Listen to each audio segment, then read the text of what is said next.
eines com ChatGPT han esdevingut molt populars darrerament.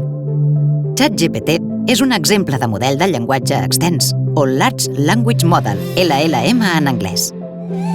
Aquesta mena de tecnologia fa uns anys que existeix dins del camp de la lingüística computacional, que és una subdisciplina de la intel·ligència artificial. Però, què són els LLM?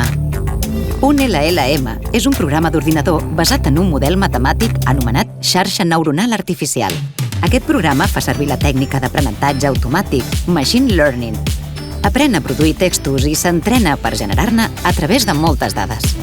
El tipus de xarxa neuronal artificial que fan servir els LLM actuals s'anomena transformador. La sigla GPT fa referència a l'expressió anglesa Generative Pre-trained Transformer. Per què s'anomenen models de llenguatge extensos? Se'n diuen extensos perquè les xarxes neuronals artificials que hi ha darrere els LLM són xarxes neuronals controlades per milers de milions de paràmetres. Per entrenar un model d'aquesta mena, calen milers d'ordinadors treballant en paral·lel durant mesos. Cal tenir en compte que això requereix un consum energètic considerable, amb conseqüències negatives pel medi ambient. A més, es necessiten grans quantitats de material d'aprenentatge per poder ensinistrar-lo i produir textos de bona qualitat.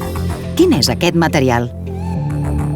El material d'aprenentatge Training Data és un conjunt de textos que ha de ser tan gran i divers com sigui possible. El més habitual és fer servir textos descarregats d'internet, per exemple, de la Viquipèdia, de llibres i diaris digitals, de blogs o de xarxes socials, com X, antic Twitter, Instagram o Facebook. Cal tenir en compte que l'ús d'aquesta mena de dades pot ser problemàtic. Pot haver-hi problemes relacionats amb la privacitat, el consentiment o la propietat intel·lectual i és probable que les dades estiguin esbiaixades. Què aprèn a fer un LLM? La idea fonamental és molt senzilla. Un LLM aprèn a predir la paraula següent en una frase o text a partir d'un context inicial o prompt. Predir una paraula darrere l'altra permet produir textos, respostes i converses senceres. És per això que els LLM es consideren un exemple d'intel·ligència artificial generativa. Com s'entrena un LLM com ChatGPT? ChatGPT ha estat creat per una empresa privada, OpenAI, que no ha revelat tots els detalls sobre com ha entrenat aquest model.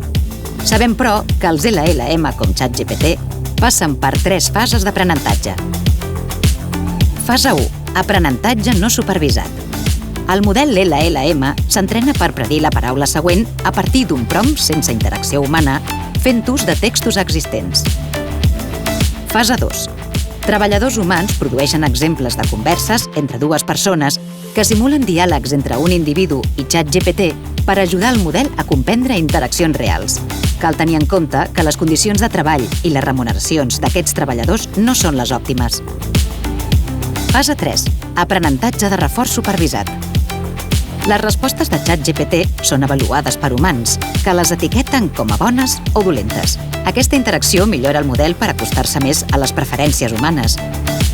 Això es coneix com a aprenentatge de reforç a partir de preferències humanes.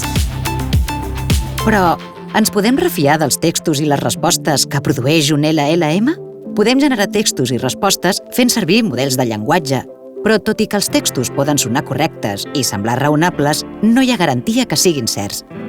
L'aparença gramatical pot fer-nos pensar que aquests chatbots tenen qualitats humanes, però això és una il·lusió.